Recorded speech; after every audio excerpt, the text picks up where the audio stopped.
What is going on, warriors and farmers of Tamaris? Back again with another Call of Dragons video. In today's episode, we are gonna have a look at the brand new Dragonfall system. The team up system has already started taking place. We're gonna check out some of the team ups that we already have in the game. We're also gonna talk about some of the diplomacy meta that has ruined Call of Dragons in the past. The brand new map is going to solve all of these problems. Now, if you're new to the channel, be sure to subscribe for more content. Turn on the bell notification and never miss out. Like the video, share it with your friends, drop some comments down below. Let's get right into it. Alright, warriors of Tamaris, another season, another brand new map. This one is known as the Dragonfall map. It is going to solve the diplomacy meta that has been plaguing Call of Dragons for a very long time. For those of you that don't know what it means, diplomacy meta, it simply means 2 or 3 top alliances teaming up with each other to destroy everybody in that server and just win the dragon without any competition. Now today we're going to talk about some diplomacy meta that took place in the past, the high profile ones, and then I'm also going to discuss the importance of these brand new maps, and we're also going to visit some of the other servers and see what kind of matchups they have. Alright, warriors of Tamaris and Belleron, let us begin the video by having a look at some of the most high-profile diplomacy meta of the past. Now, the first diplomacy meta was created by BDO, I think 2 or 3 seasons after the global release. BDO lost their season, and then the following season they decided to team up with the strongest enemy in that KVK. They decided to call that KVK a recovery season. Can someone explain to me in the comment section what the heck it means, a recovery season? So that was the first time I saw diplomacy meta, because I still remember it up to today. They teamed up with the strongest enemy and wrecked everybody. Usually when this diplomacy meta happens, something bad happens to either the winning side or the losing side, because some players will just leave the alliance because they felt like things didn't go right. So that was the first time I saw diplomacy meta. I think so many alliances were broken down after that KVK. Now the next diplomacy meta that I saw was when TA decided to team up with a bunch of strong enemies to take down GG83. I was part of TA in that KVK, and I felt like it wasn't fair for GG. So that season, TA destroyed GG completely. And then 2 seasons later, GG decided to get some revenge. GG went and teamed up with Noir. In that season, TA had merged with NK to create NA. So for the majority of that fight, it was NA who was 16 billion fighting both GG and Noir in a 2v1 handicap match. 16 billion versus 32 billion for the majority of the season. I think when passes 3 opened, FSK tried to help, but FSK was only 11 billion power. So it was a 27 billion power NA and FSK versus Noir and GG, who are like 32 billion power. But Noir and GG also had other small alliances who decided to ally with them as well. That KVK was broken. At the end of that KVK, so many players left both FSK and NA because they felt like things were not going well. Some of their members were not performing at their full potential. So usually when we get this diplomacy meta, things go bad for one of the 2 sides. Could be the winning side, could be the losing side. And then we also have a season where I think something happened with TFS. They decided to have some internal problems. I don't have the full story. So TFS broke apart from Echo. TFS broke into 2, Echo and TFS. And then the following season, TFS decided to merge with Ancients to create one of the strongest servers in Call of Dragons, standing in at 30 billion power. So TFS teamed up with Noir, who also created one of the strongest alliances in the game. 26 billion power Noir, with every single player almost maxed out with everything. So TFS and Noir decided to create the NAP meta, known as Non-Aggressive Pact. So basically they worked together to take down BXS and EIS. And then they fought in the final zone to decide who wins the season. Noir ended up destroying TFS because Noir was a single alliance, 26 billion power, everyone pretty much maxed out. So they basically got a red carpet walk to the dragon. After that KVK, TFS ended up breaking apart from Ancients. And up to now, TFS is still trying to recover.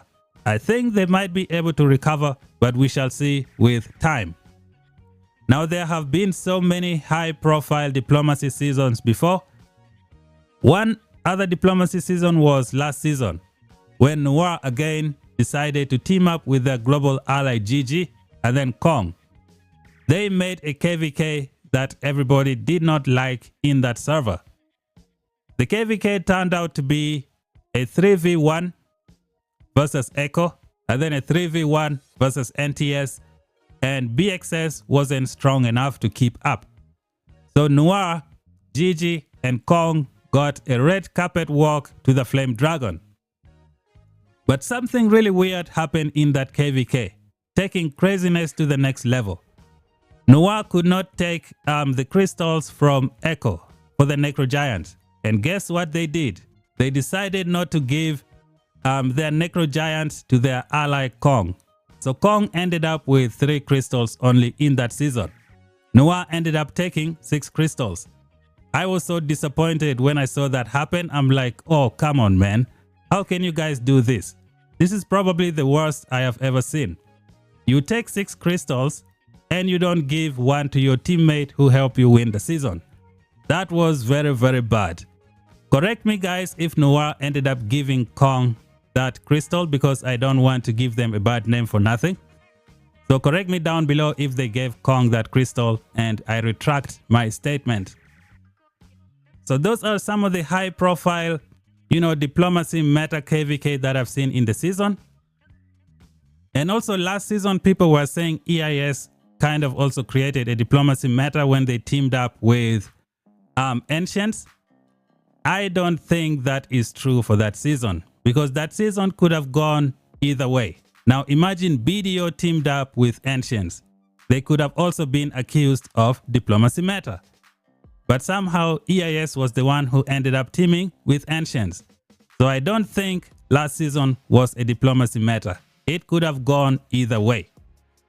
So those were some of the high profile diplomacy meta that I have seen in Call of Dragons. It pretty much ruins the KVK experience for everyone. That is why the game developers have decided to bring this brand new map known as the Dragonfall. We're going to see how this map is going to work. Now comment down below some of the diplomacy meta that you guys have seen before. I have only talked about the ones that I know. Now, almost every single alliance in this game is guilty of a diplomacy meta. And diplomacy meta will usually end up destroying the side that loses or the side that wins. No side is safe from diplomacy. As you can see right now, Noir right now is not in a good spot. They didn't even register for the next KVK. A lot of their players are leaving and going elsewhere. Now they have to probably create, what should we call it? A recovery meta, maybe to recover the season. That could be good for them. So that's what happens when diplomacy ruins things for people. So now we're going to see how this map is going to solve all of that. Okay, wonderful Warriors of Tamaris. Now let us have a look at how this brand new map is going to solve the diplomacy meta that has been destroying this KVK for so many people. So in this map, you're going to have 2 camps fighting each other. Each camp is going to be composed of 4 different alliances. So there is a team up system where a strong alliance will be placed into classes. We have B, A, B, C, and D classes. So alliances in each classes will have restrictions on how they match up. So you're going to pick up your alliances, and then the game is going to put you guys together. For example, AA, BB, and then CC and DD. So AA, BB will be one camp. They will be matched with another camp that is AA, BB. And it will be a fair matchmaking. So this is going to be very good for the game. It's going to eliminate the diplomacy meta. So you're going to have a 4v4 situations where the power is kind of balanced. You cannot team up with the strongest enemy in that KVK. It won't be possible. And another good thing about this brand new system is the rapid siege warfare. Let us see what this thing says. The horns of war have sounded in the region of Kalon Santel. The speed of building and destroying alliance buildings have been greatly increased. Alliance towers, alliance siege bastions, and alliance fortresses can no longer be built within the boundaries of alliance territory. When alliance territory is lost, players whose cities are located within the territory will be relocated to a random location within their affiliated region. So this new rapid siege warfare is excellent for the game. I'm just going to summarize it for people who don't know. Basically, it means you cannot spam towers anymore in the final region. I think the final region is known as Kalon Santel. You won't be able to spam towers, which is a good thing. And you will not be able to build your bastion like on top of a tower or near your alliance territory. It has to be on the sides, which means the enemy can find a way to build around your bastion if they cannot take it. And the good thing is it's going to be easy to destroy those towers in the final zone, making the KVK very fun. There will be no bastion meta in the final zone. There will be no tower spam meta in the final zone. This rapid siege warfare is going to fix all of that. You can look at it this way. If you put a square down, you're not going to put another square inside that square. It has to touch the square from the side and go elsewhere. So two towers cannot be placed near each other, creating a tower spam. So this system is going to solve it. And also, when cities get teleported out, it's going to be very good. Because in numerous situations, many people have been using farm accounts to block other enemies from building a tower in a good location. So that is going to be good. If your territory gets destroyed, that city gets booted out and the enemy will be able to build over there. It's going to prevent people from doing some nasty stuff to stop them from building. So this rapid siege warfare is going to be super awesome for the final zone. Now there are so many additional stuff here in the game, which is pretty good. I kind of like it because there is no long range warfare. All the archer mains will be eaten for breakfast this upcoming season. So this is a good thing. Up next, we're going to check out some awesome matchups for this KVK. Let us see who we have right now. So right now we are teaming up with LTS from Kingdom number 134. We are yet to get B Kingdoms. So that's going to happen soon. If we don't get anybody who want to team up with us, I think the system is going to give us 2 B Kingdoms. So that's going to be good for the KVK. And then we will be matched based on our power. So let us go over here and have a look at some of the other kingdoms as well. Let me go account and character. Let's see, what are we going to check? So first of all, we go to the Noir server and see what is going on with them. So the game is loading. As you guys can see, diplomacy meta is usually very, very bad. Noir has been through 3 diplomacy meta in a row, and I think it resulted in some crazy stuff for them. So how can we check this? If we go over here, as you can see, Noir has not registered for any KVK. Over here, registration has ended. Oh, they can register for this one, but I don't think they're gonna do it because they are trying to recover. They might be merging with other KVKs, with other alliances as well. Let us go and check out somebody else.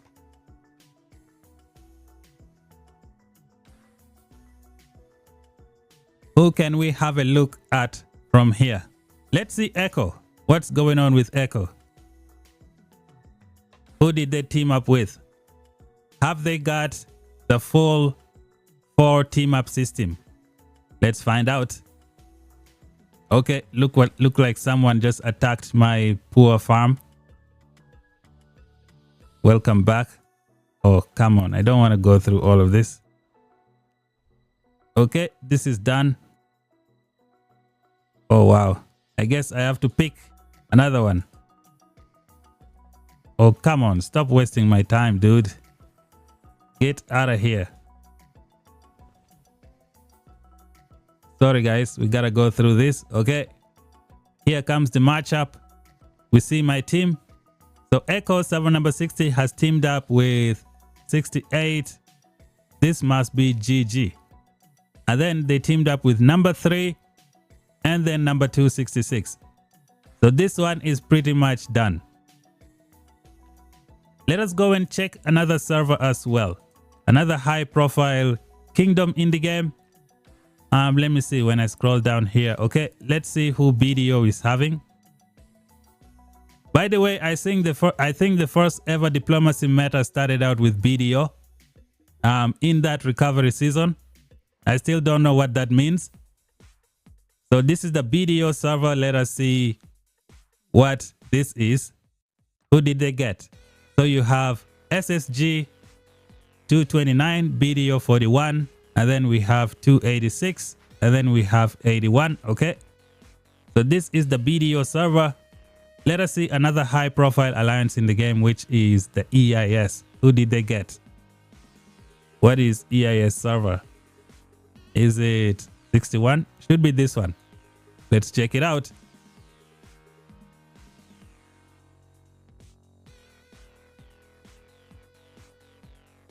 Load faster, faster, faster. Okay, somebody attacked my city. Doesn't look like it.